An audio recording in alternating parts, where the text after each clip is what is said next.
आपका स्वागत है। आज हम लोग प्रश्नावली 3.3 का प्रश्न क्रमांक 3 सॉल्व कर रहे हैं, जिसमें हमें तीसरा प्रश्न दिया गया है। एक क्रिकेट टीम के कोच ने 7 बल्ले तथा 6 गेंदें 3800 रुपये में खरीदे। बाद में उसने 3 बल्ले तथा 5 गेंदें 1750 में खरीदे। प्रत्येक बल्ले और गेंद का मूल्य ज्ञात कीजिए। तो यहाँ पर लास्ट में जो लिखा है वहीं से स्टार्ट कर देना है। प्रत्येक बल्ले और गेंद का मूल्य ज्ञात कीजिए। तो माना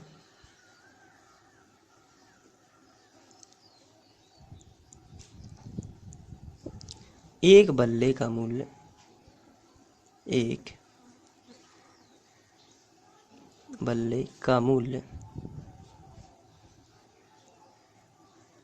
बराबर x रुपये और एक गेंद का मूल्य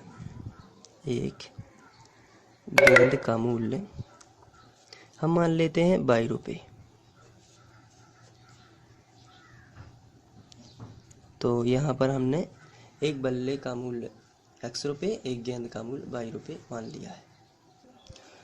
इसके बाद हम प्रश्नानुसार लिखेंगे, यानी कि जो प्रश्न में दिया गया है उसी हिसाब से सॉल्व करेंगे। तो प्रश्नानुसार हमें दिया गया है, एक क्रिकेट टीम के कोच ने 7 बल्ले, जब एक बल्ले का मूल्य 7 रुपये है, एक बल्ले का मूल्य कितना है x रुपये, तो 7 बल्ले का मूल्य कितना हो जाएगा 7x। तो हम फर्स्ट शर्त से लिखेंगे। फर्स्ट शर्त से कितने बल्ले हैं 7 बल्ले और 6 गेंद हैं। जब एक बल्ले का मूल्य x रुपये है तो 7 बल्ले का मूल्य 7x और एक गेंद का मूल्य 22 रुपये है तो 6 गेंदों का मूल्य 6y हो जाएगा। और 7x प्लस 6y बराबर 3800। आप डायरेक्ट में लिखेंगे, यहाँ पर लिखा है 7, बल्ले की जगह पर x लिखना है तो 7x प्लस गेंदों की जगह पर y लिख देना है 6y। 7x प्लस 6y बराबर 3800 रुपये। आपको ये डायरेक्ट में लिख देना है। वैसे आपको बिल्कुल भी दिमाग लगाने की ज़रूरत नहीं है। यहाँ पर 7x प्लस 6y बराबर 3800, ये समीकरण आपको साफ नज़र आ रहा है। तो यहाँ पर हम लिखेंगे फर्स्ट शर्त से 7x प्लस 6y बराबर 3800। इसके बाद इसे हम समीकरण 1 बना देंगे। और सेकंड शर्त में आपको बताना है कि क्या होगी, क्या आप बता पाएंगे। सेकंड शर्त है 3 बल्ले और 5 गेंदों का मूल्य 1750 रुपये। तो यहाँ पर 3 बल्ले यानी 3x, 5 गेंदें यानी कि 5y बराबर 1750। तो हम यहीं पे लिखेंगे 3x प्लस 5y बराबर 1750। तो यहाँ पर हम लिखेंगे 1750। इसको हम समीकरण बना देंगे कितना 2, समीकरण 2। अब समीकरण 1 से हम स्टार्ट करेंगे और प्रतिस्थापन विधि से ही हमें सॉल्व करना है। तो सबसे पहले हम लिखेंगे समीकरण 1 से। समीकरण 1 पूरा का पूरा हमें लिख लेना है, जो कि है 7x प्लस 6y बराबर 3800। अब यहाँ से आपको x का मान निकालना है। तो x का मान निकालने के लिए सबसे पहले उसके आसपास जितनी भी संख्या है आप सभी का करोगे क्या, पक्षांतर। तो यहाँ पर जो प्लस का 6y है इसका इस तरफ पक्षांतर कर देते हैं। तो 7x ज्यों का त्यों रहेगा, ये प्लस का बराबर के इस तरफ जाएगा। तो पहले तो लगेगा बराबर, फिर 3800, इसके बाद ये धन का 6y इस तरफ आ जाएगा तो माइनस का 6y हो जाएगा। अब यहाँ पर जो 7 है ये x के साथ में क्या है, गुणा में है, और गुणा वाली संख्या कहाँ आती है, बटे में। तो x बराबर आपको मिलेगा 3800 माइनस 6y और बटे में कितना आ जाएगा 7। इसे हम क्या बनाएंगे, समीकरण 3। तो ये x का मान, जब तक यहाँ पर x अकेला ना हो जाए तब तक आप समीकरण 3 नहीं बनाएंगे। यहाँ पर आप देख रहे हैं x अकेला है, इसलिए मैंने समीकरण 3 बना दिया। अब ये x का पूरा मान है 3800 माइनस 6y बटे 7, x का मान समीकरण 2 में रखने पर। तो हम लिखेंगे x का मान समीकरण 2 में रखने पर, चलिए रख देते हैं। तो समझाने के लिए मैं सबसे पहले समीकरण 2 पूरा लिख लेता हूँ। 3x प्लस 5y बराबर 1750। अब यहाँ पर जो 3 लिखा है इसको हम ज्यों का त्यों, और जो x का मान है 3800 माइनस 6y बटे 7, इसको हम x की जगह पर लिखेंगे, क्योंकि यहाँ पर क्या लिखा है x, तो x का मान कितना है 3800 माइनस 6y बटे 7, तो यहाँ पर हम लिख देंगे 3800 माइनस 6y बटे 7, और ब्रैकेट में ये पूरा आपको मान रख देना है। तो ये 3 हो गया, ये x हो गया, प्लस लगा है तो प्लस 5y, अब ये पूरा ज्यों का त्यों बराबर 1750।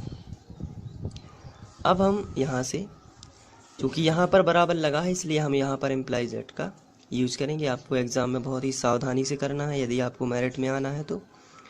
अब इसके बाद 3 का गुणा आप यहाँ पर करोगे तो सबसे पहले 3 शून्यम शून्य, 3 शून्यम शून्य, 3 8 24 की 4 हासिल आएगी 2, 3 तिरका 9 और 2 11, 11,400 माइनस 3 6 18 बाई बटे में कितना आएगा 7 प्लस 5y बराबर 1750। इसके बाद हम यहाँ पर 7 का गुणा 5 में करेंगे, तो सबसे पहले हम लिखेंगे 11,400 माइनस 18y प्लस 7 का गुणा 5 में होगा लघुत्तम से, फिर सबके बटे में 7 आ जाएगा, तो 7 पौने 35y, और यहाँ पर सबके बटे में क्या आ जाएगा 7 बराबर 1750, और इसके बटे कुछ नहीं है तो हम 1 कर सकते हैं। तो आपको समझना है LCM से गुणा हो गया और उसके बटे में 7 आ गया, फिर बराबर 1750 बटे 1। इसके बाद हम 1 का गुणा इस संख्या में करेंगे, तो ये पूरी संख्या ज्यों करते हैं, यहाँ पर हम तिर्यक गुणा कर रहे हैं तो हम लिख भी सकते हैं तिर्यक गुणा। चलिए मैंने लिख दिया।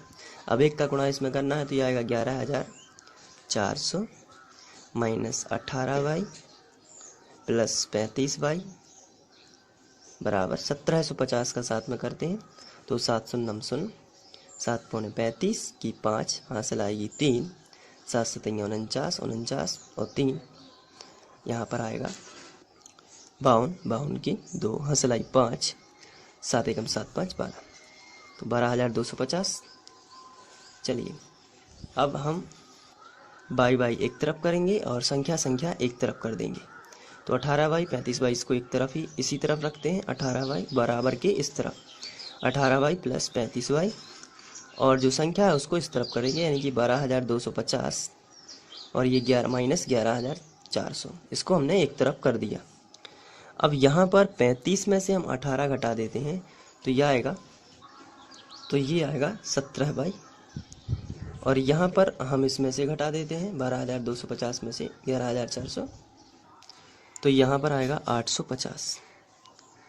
अब हमें बाई का मान निकालना है, चूँकि यहाँ पर बाई का मान आएगा इसलिए जो 17 है गुणा में है, तो गुणा वाली संख्या का पक्षांतर होता है बटे में, ऊपर 850 नीचे 17, तो 17 पौने 85, यानी कि 5 बार कटेगा और 0 ज्यों का त्यों, तो जो बाई का मान है वो कितना आ जाएगा 50। अब ये जो बाई का मान है इसे हम समीकरण 3 में रखेंगे, यहाँ पर मैं आपको समीकरण 3 बता देता हूँ। ये समीकरण 3 है, यहाँ पर यदि हम बाई का मान रख देंगे तो x का मान हमें मिल जाएगा। तो चलिए हम लिखते हैं बाई का मान समीकरण 3 में रखने पर, बाई का मान समीकरण 3 में रखने पर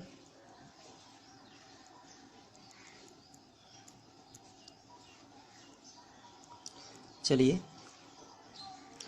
समीकरण 3 हमारा है x बराबर 3800 माइनस 6y बटे 7।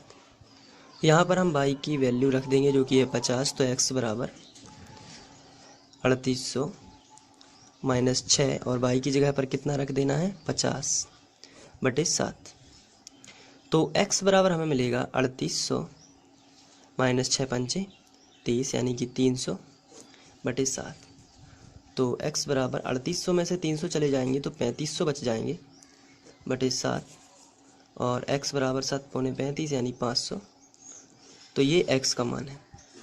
तो हमने शुरू में एक बल्ले का जो मूल्य माना था वो माना था हमने, एक बल्ले का जो मूल्य है वो x रुपये और एक गेंद का मूल्य है 22 रुपये।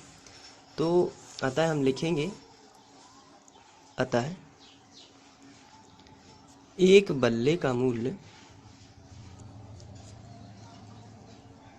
x रुपये माना था, यानी x का मान कितना है 500, तो एक बल्ले का मूल्य हमें मिलेगा 500 रुपये।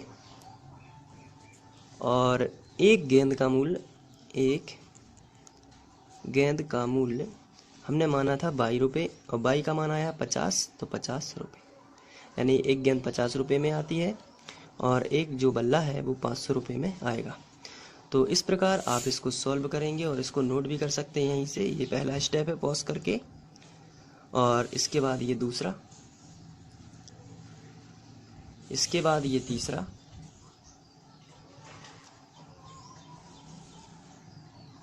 और इसके बाद ये चौथा।